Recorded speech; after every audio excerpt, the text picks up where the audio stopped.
محمد وعلى آل محمد كما صليت على إبراهيم وعلى آل إبراهيم إنك حميد مجيد اللهم بارك على محمد وعلى آل محمد كما باركت على إبراهيم وعلى آل إبراهيم إنك حميد مجيد اللهم إنا نسألك بكل اسم هو لك سميت به نفسك أو أنزلته في كتابك أو علمته أحدا من خلقك أو استأثرت به في علم الغيب أن تجعل القرآن العظيم ربيع قلبي ونور بصري وجلاء حزني وذهاب همي اللهم لا تجعل القرآن العظيم حجة علينا واجعل القرآن العظيم حجة لنا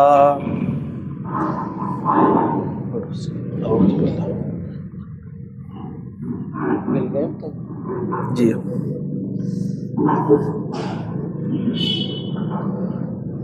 أعوذ بالله من الشيطان الرجيم بسم الله الرحمن الرحيم ألف لام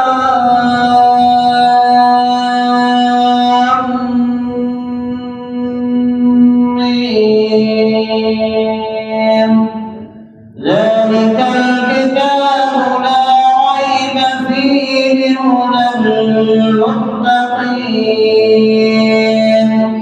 الذين يؤمنون بالغيب.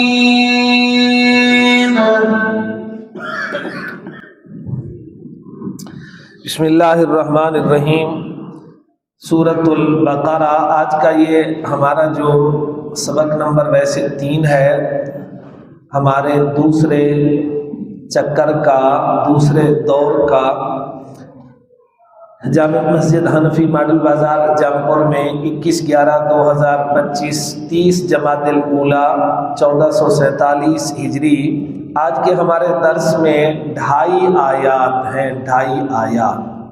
سورۃ البقرہ جس کا نام ذروۃ القرآن، سنام القرآن، فسطاط القرآن. ذروہ یہ بلندی کو کہتے ہیں، سنام کوہان کو، فسطاط خیمے کو کہتے ہیں. اس کی 286 آیات، 6221 اس کی جو ہے کلمات ہیں. اور شان آپ دیکھیے قرآن پر محنت کرنے والوں کی 25,500 اس کے حروف ہیں، 40 رکوع ہیں. یہ مدنی صورتوں میں سب سے پہلے نزول اسی کا شروع ہوا اور آخر زمانہ تک نازل ہوتی رہی. درمیان میں اور صورتیں بھی نازل ہوتی رہی، یہ آخر تک نازل ہوتی رہی. چنانچہ واتقوا یوما ترجع، یہ واتقوا یوما، اس کو ذرا دیکھیں، ترجعون فیہ الی واتقوا یوما ترجعون فیہ الی اللہ. آیت نمبر 281. یہ 10 ہجری بالکل اخیر، 10 ہجری کے اخیر میں حجۃ الوداع کے موقع پر نازل ہو رہی ہے. آیت بھی بڑی عجیب ہے. واتقوا، ڈرو تم، یومن ایسے دن سے، ترجعون فیہ الی اللہ جس دن تم اللہ کے پاس لوٹائے جاؤ گے، یعنی آخرت کے دن سے ڈرو. حدیث پاک میں ہے 2 روشن صورتیں، بقرہ اور آل عمران پڑھا کرو، قیامت کے دن یہ اپنے پڑھنے والوں کی سفارش کریں گی. بقرہ کا پڑھنا باعث برکت اور چھوڑنا موجب حسرت ہے. باطل اور جادوگر اور سست مزاج لوگ اس کے پڑھنے کی طاقت نہیں رکھتے. بقرہ پڑھنے سے جادو جنات سے نجات ملتی ہے، شیاطین بھاگ جاتے ہیں. ارشاد نبی علیہ السلام ہے، بقرہ سنام بمانی کوہان اور ذروۃ القرآن یعنی قرآن کی بلندی اور چوٹی ہے. اس کا نام فسطاط القرآن، قرآن کا خیمہ کیوں ہے جی؟ کہ یہ سورت بہت زیادہ مضامین کو جامع ہے، یہ کیے ہے نہیں، جامع ہے. مثلا اس میں توحید، رسالت، آخرت، تہذیب اخلاق، یہ درمیان میں اس کے کامن نہیں جی، تہذیب اخلاق، اخلاق کو سنوارنے والی۔ اچھا عجیب بات یہ ہے ہمارے ہاں پتہ نہیں اخلاق کس چیز کو کہتے ہیں۔ شریعت میں اخلاق ہر وہ چیز جو اللہ کے اوامر پر آمادہ کرے اور نواہی سے روک دے۔ آج ہماری سیرت کا آخری جمعہ تھا، جمعہ میں نے الحمدللہ پوری سیرت سنی ہے اکابرین سے جو ہے اس کو آگے منتقل کیا۔ تو آج ہمارا سیرت کا آخری سبق تھا، سیرت اصالتاً نگران ہوتی ہے، سیرت نگران ہوتی ہے۔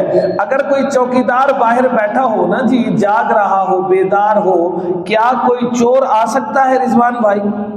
اگر سیرت سے اپنا تعلق ہو، الہاد، دہریت، یہ چیزیں زندگی میں نہیں آ سکتی۔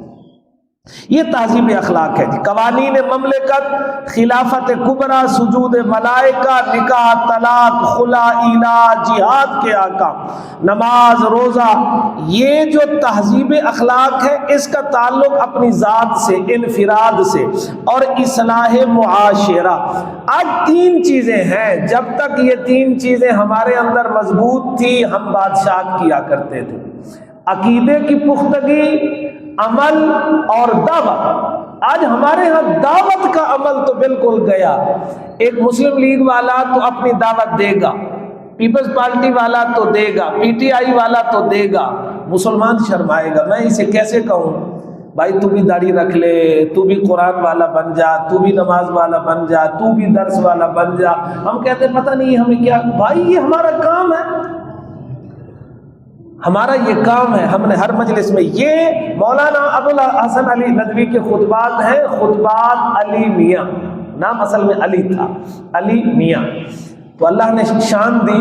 اس میں حضرت نے فرمایا جب سے یہ تین چیزیں ہمارے اندر ہم سے چھینی گئی، ان کے تو الفاظ ہیں، یہ چیزیں جب سے ہم سے چھینی گئیں ہم بیکار ہو گئے۔ اللہ اکبر۔ انسانوں کی تین گروہوں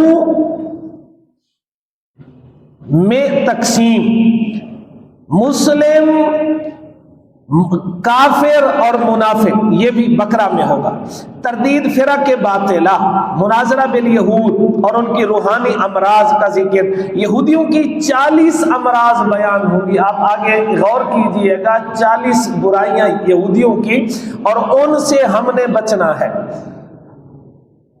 منافقوں کا ذکر اور 2 مثالیں، متقین کی صفات، ان کے انجام کا بیان، ایمان کے بنیادی اصول اور اوصاف حسنہ و سیئہ کا ذکر۔ خاص کر بنی اسرائیل کے ایک مقتول عامل کا قصہ جس میں گائے ذبح کرنے کا حکم ہے۔ بقرہ میں 1000 چیزوں سے منع، 1000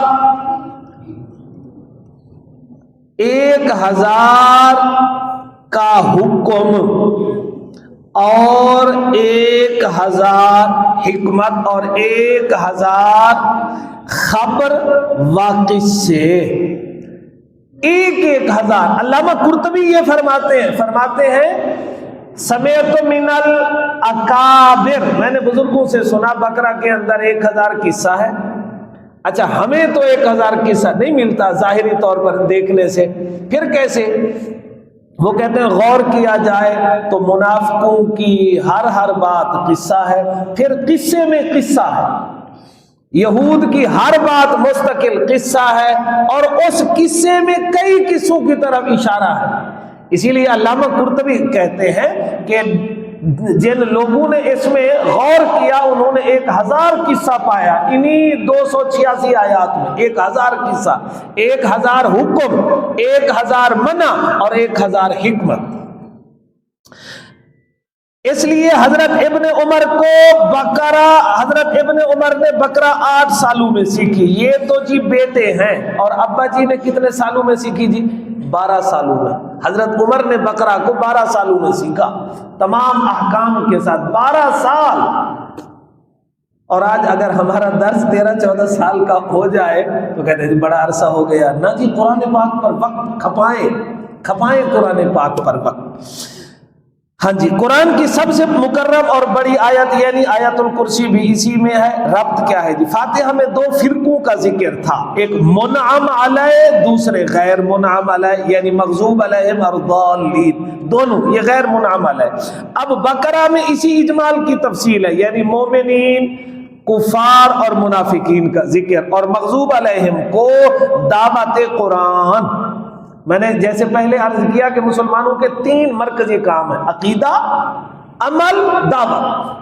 عقیدہ، عمل، دعوت، تو یہود کو یہ دعوت ہے۔ نیز فاتحہ میں ربوبیت، عبودیت اور طلب ہدایت، یہ 3 مرکزی باتیں تھیں۔ رب ہمارا اللہ ہے، ہم اس کے بندے ہیں، بندے کا کام ہوتا ہے عبادت بھی کرتا ہے، مدد بھی مانگتا ہے، اور تیسری چیز طلب ہدایت۔ بقرہ میں بھی یہی سب تفصیلاً ہے، یہی چیزیں۔ یا ایھا الناس اعبدوا ربکم الذی خلقکم والذین من قبلکم لعلکم تتقون، یہ ہے ربوبیت، عبودیت۔ فاتحہ میں جو صراط مستقیم کی دعا تھی، ذالک الکتاب، اس کا جواب کہ قرآن ہی صراط مستقیم ہے۔ الف لام میم، ظاہری طور پر یہ ایک آیت ہے، لیکن جو یہاں پر وضاحت آئے گی تو قرآن پاک کی 29 آیات کی اس میں وضاحت ہو جائے گی جی۔ یہ حروف مقطعات سے ہے، ان میں سے ہر حرف جدا جدا ساکن پڑھا جاتا ہے، الف لام میم۔ قرآن کی 29 سورتوں کے شروع میں مقررات نکال کر 14 حروف ہیں۔ اچھا، آپ اگر ڈھونڈتے رہیں جی کون کون سے، میں نے کہا مقررات نکال کر، یعنی الف لام را۔ اب یہ الف لام تو ایک جیسا آ گیا نا جی، الف لام میم میں جو الف لام ہے یہ الف لام را میں بھی ہے، الف لام۔ اسی طرح کاف ہا یا عین صاد میں صاد بھی ہے، پھر اکیلا صاد بھی ہے۔ تو اگر مقررات کو نکالا جائے تو ٹوٹل 14 حروف ہیں۔ اللہ جزائے خیر دے، یہ اگلا جملہ ہمارے حضرت مفتی محمود صاحب کا فرمایا، اس کا مجموعہ صراط علی حق نمسکہ، یہ اسلام کا راستہ حق پر ہے، ہم تو اسے تھامے رہیں گے، یہ اس کا لفظی معنی ہے۔ اور حرف کون سے ہیں جی؟ صاد ہے، را ہے، الف طا عین لام یا ہا قاف نون میم سین کاف ہا، یہ ٹوٹل حروف ہیں جو بار بار آئیں گے 29 آیات کے اندر۔ اور اس مجموعے کا معنی کیا جی؟ اسلام کا جو راستہ ہے وہ حق پر ہے، کچھ بھی ہو جائے، چاہے اس کے لیے 25,000 بھی ہمیں چھوڑنا پڑے، ہم پکڑے اسلام کے راستے کو رہیں گے جی۔ اور کل اگر سارے حروف ہم ملا لیں تو یہ 78 حروف ہیں، جن کی اچھا جی یہ 78 میں کیا ہے؟ جن کی تعداد الایمان بضع و 70 شعبہ کے برابر ہے۔ ایمان کے کتنے شعبے ہیں جی؟ 70 سے اوپر، وہ بھی 78 اور یہ بھی 78۔ گویا حروف مقطعات والی صورتوں کے مطالب نہ سمجھے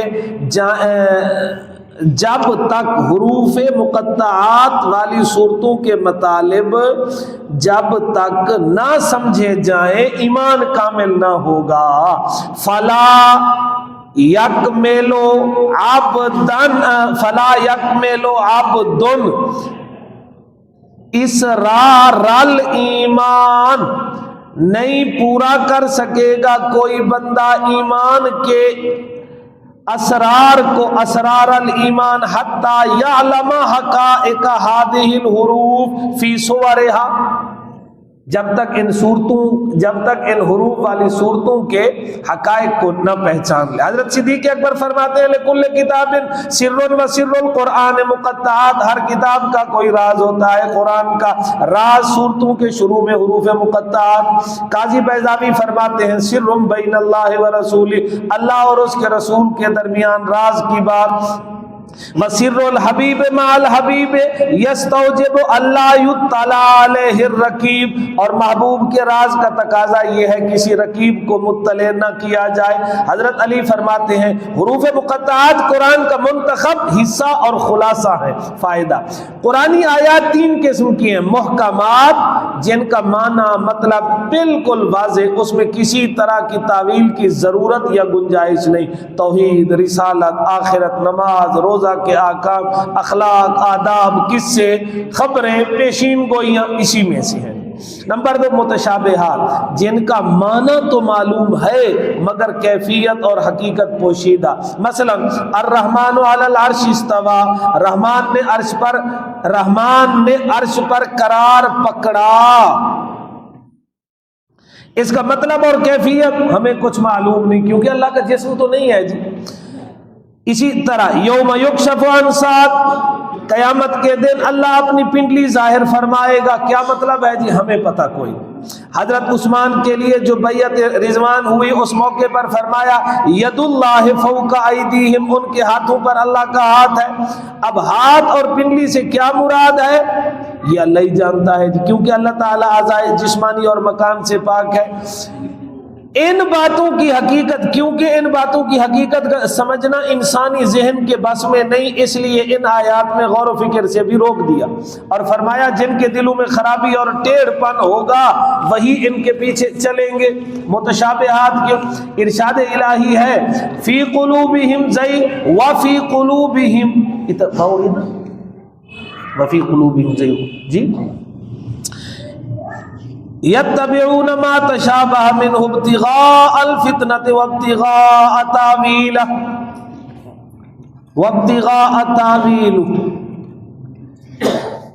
جو لوگ ٹیڑھ پن رکھتے ہیں، جن کے دل ٹیڑھے ہیں، وہ ان متشابہات کے پیچھے جائیں گے، اور مقصد کیا ہوگا؟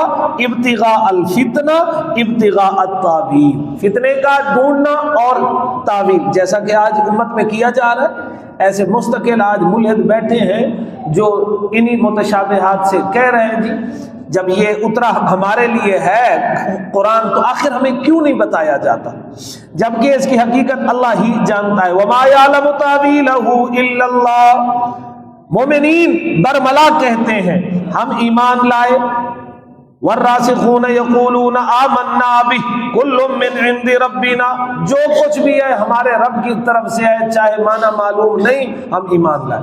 حروف مقطعات یہ قرآن پاک کی 29 آیات ہیں، بعض نے انہیں اسماء، اچھا یہ میں نے صراحتاً پھر کیوں کہا 29 آیات؟ بعض حضرات کہتے ہیں جو ان میں سے 3 حرفی ہیں وہ آیت ہوں گے، جو 2 حرفی اور 1 حرفی ہوں گے وہ آیت نہیں ہوں گے، لیکن جمہور کا قول یہی ہے صاد بھی آیت ہے، نون بھی آیت ہے، 1 حرفی 2 حرفی 3 حرفی سارے کے سارے آیات ہی ہوں گے۔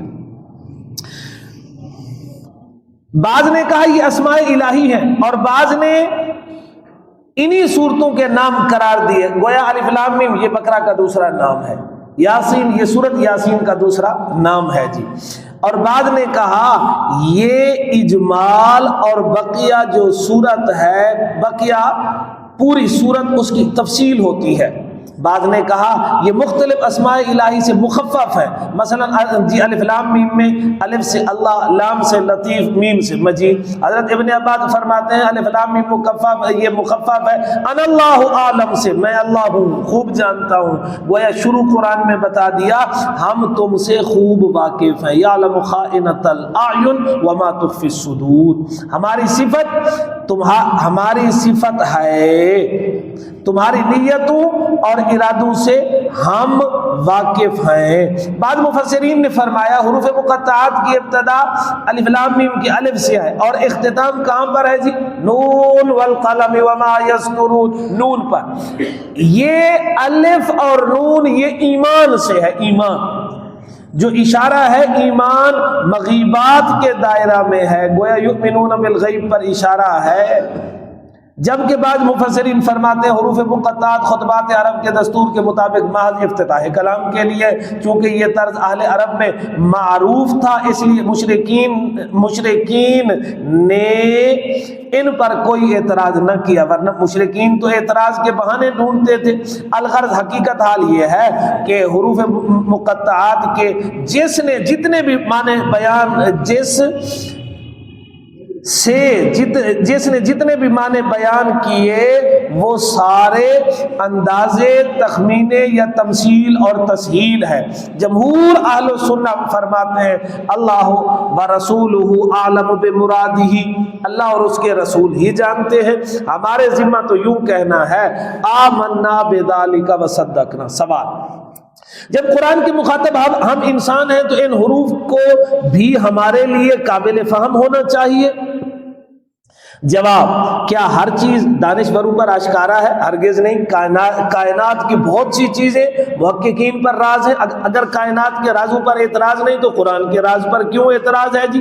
اگر قرآن ہمارے لیے نازل ہوا تو کائنات بھی تو ہمارے لیے بنائی گئی۔ دوسری بات جی، یہ دنیا دارالامتحان ہے، یہاں جاہلوں کا امتحان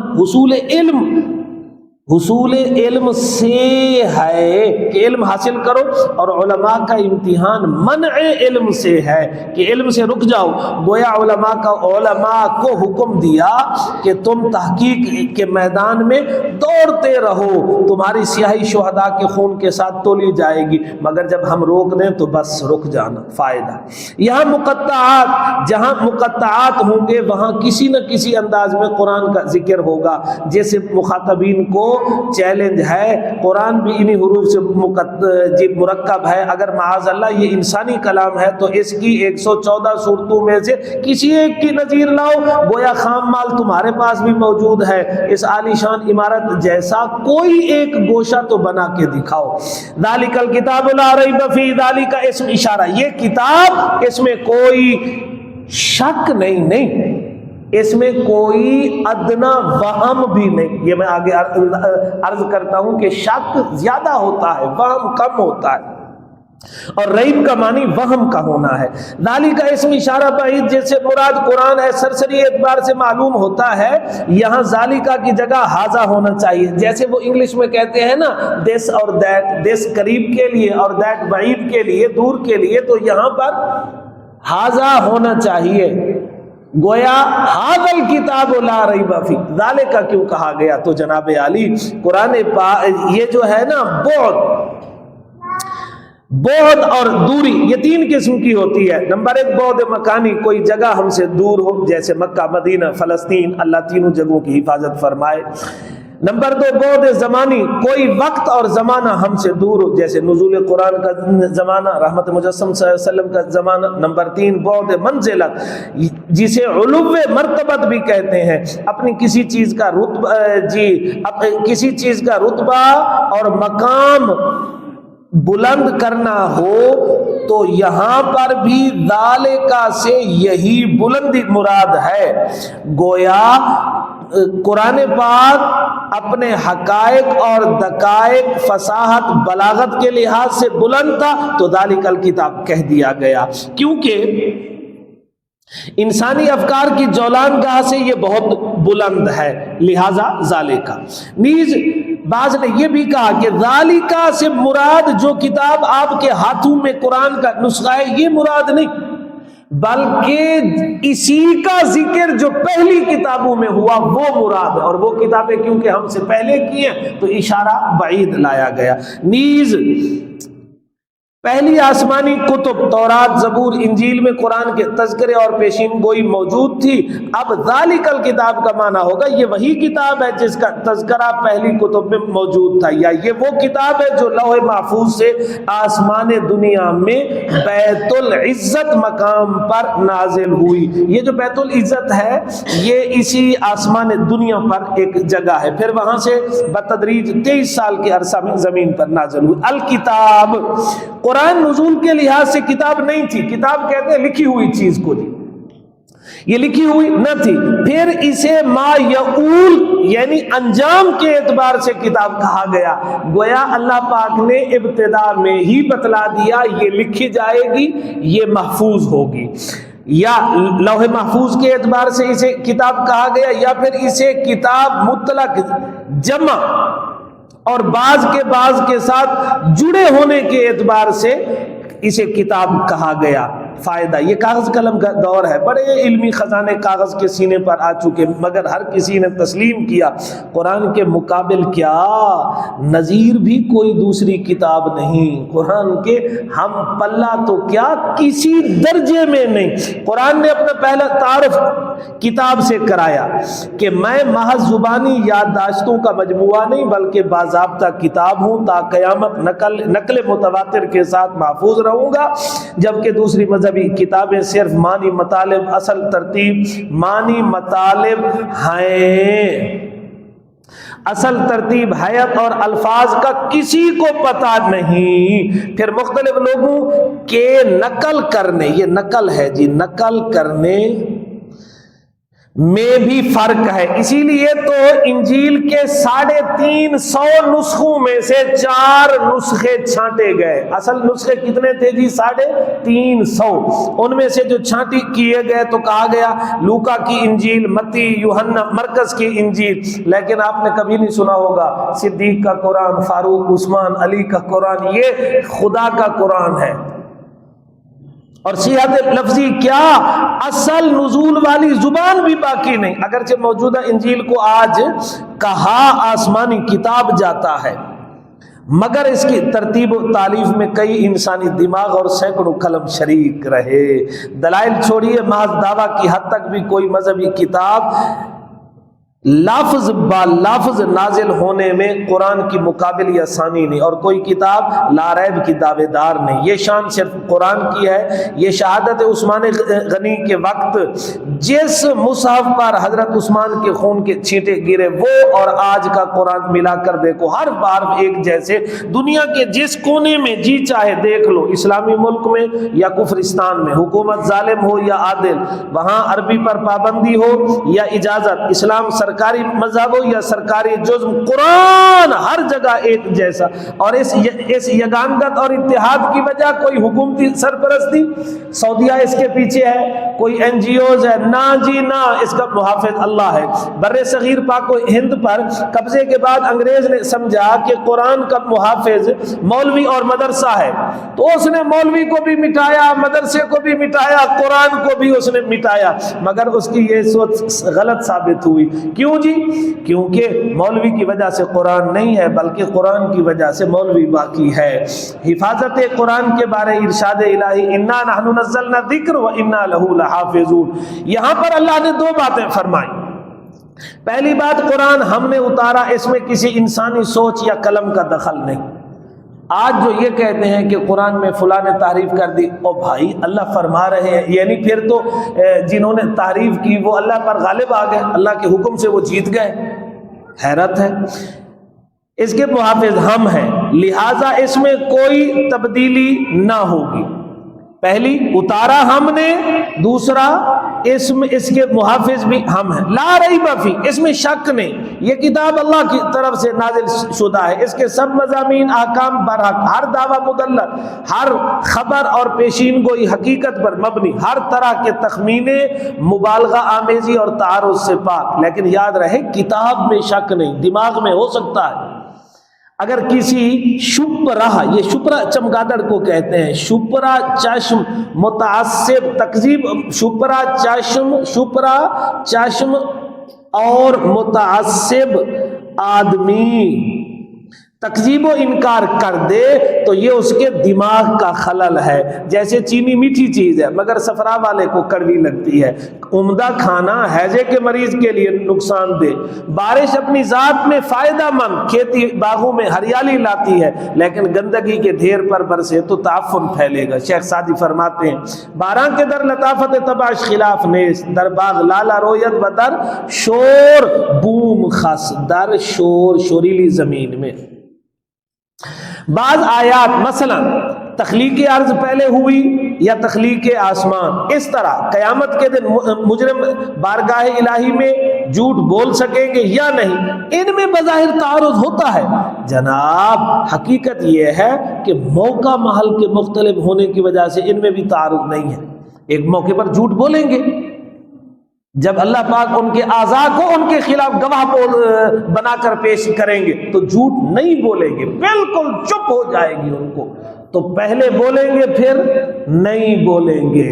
تو بلبلہ زمین کا پہلے بنا لیکن سیدھا آسمان پہلے ہوا، تو ان میں تعارض نہیں۔ گویا کم علمی کی وجہ سے تعارض نظر آنا اپنا عیب ہے، قرآن کا نہیں۔ قرآن ہر لحاظ سے منبع رشد و ہدایت اور مصدر حق و صداقت، مگر دماغ کی خرابی یا کم علمی سے شبہات ہو سکتے ہیں۔ عربی میں وہم اور شک کے لیے 3 لفظ بولے جاتے ہیں۔ اگر ادنا درجے کا وہم ہو تو اسے کہتے ہیں ریب، لا ریب فی۔ اگر 2 جانبوں میں دل کسی طرف اطمینان و قرار نہ پائے تو اسے کہتے ہیں مریا، الا انہم فی مریۃ من لقاء ربہم۔ کافر لوگ اپنے رب کی ملاقات کے بارے متردد ہیں، نہ اقرار کرتے ہیں نہ انکار کی جرت ہوتی ہے۔ اور اگر 2 جانبوں میں سے کبھی ایک طرف میلان و رجحان ہو اور کبھی دوسری جانب، اسے کہتے ہیں جی شک۔ اب جیسا اللہ پاک فرماتے ہیں بل ہم فی شک منہا، اس تفصیل کے بعد لا ریب کا معنی یہ نہیں ہوگا اس میں شک نہیں، بلکہ لا ریب کا معنی ہوگا اس میں ادنا وہم تک بھی نہیں ہے۔ گویا ریب انتہائی معمولی وہم کے لیے۔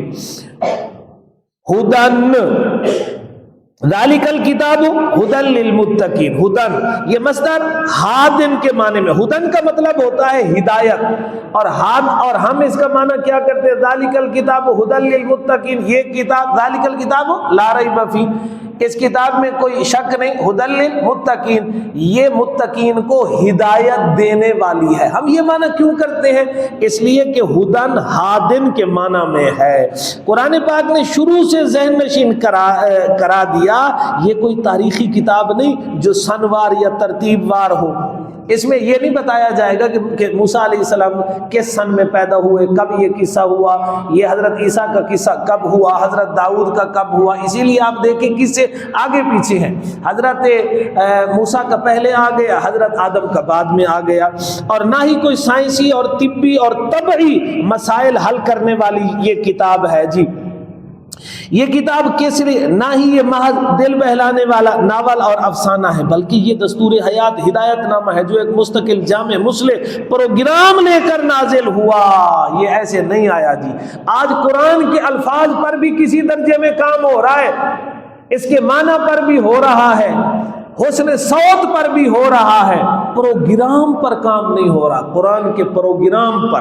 اور اس کا نزول ایک پروگرام کی اس نے شروع میں بتا دیا، وہ کیا ہے جی؟ انسانوں کو فکری اور عملی گمراہی سے یہ بچاتا ہے۔ ہدایت کے 2 معنی ہے، ایصال الی المطلوب، اراءۃ الطریق، اراءۃ الطریق، راستے کا دکھانا اور منزل تک پہنچانا۔ یہاں پر جو دوسرا معنی ہے وہ اللہ کے ساتھ خاص ہے۔ قرآن، انبیاء، یہ سب پہلے معنی والے ہوتے ہیں، یعنی اراءۃ الطریق۔ اسی لیے تو حضور کو ارشاد ہے انک لا تہدی من احببت ولکن اللہ یہدی من یشاء للمتقین۔ یہ قرآن پرہیزگاروں کے لیے ہدایت اور نور ہے۔ یہ تو کوئی کمال نہ ہوا جناب، کیونکہ ہدایت کی ضرورت تو گناہگاروں کو ہوتی ہے۔ نیز قرآن یہ بھی کہتا ہے شہر رمضان الذی انزل فیہ القرآن ھدی للناس، یہ تو تعارض ہو گیا، یہ ساری خلقت کے لیے ہادی ہے یا متقین کے لیے؟ اسی طرح تبارک الذی نزل الفرقان علی عبدہ، کیوں؟ لیکون للعالمین نذیرا۔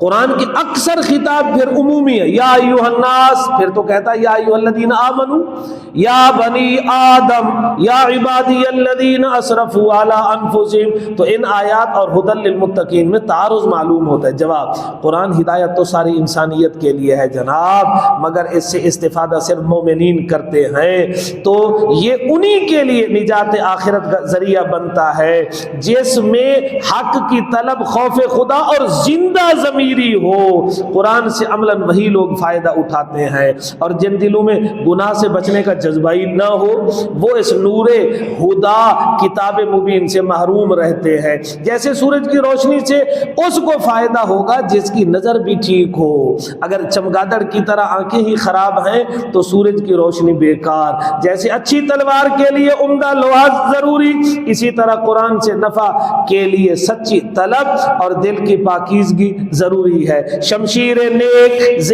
آہن بد چوں کند کسے، نہ کسب تربیت نہ شود اے حکیم کس۔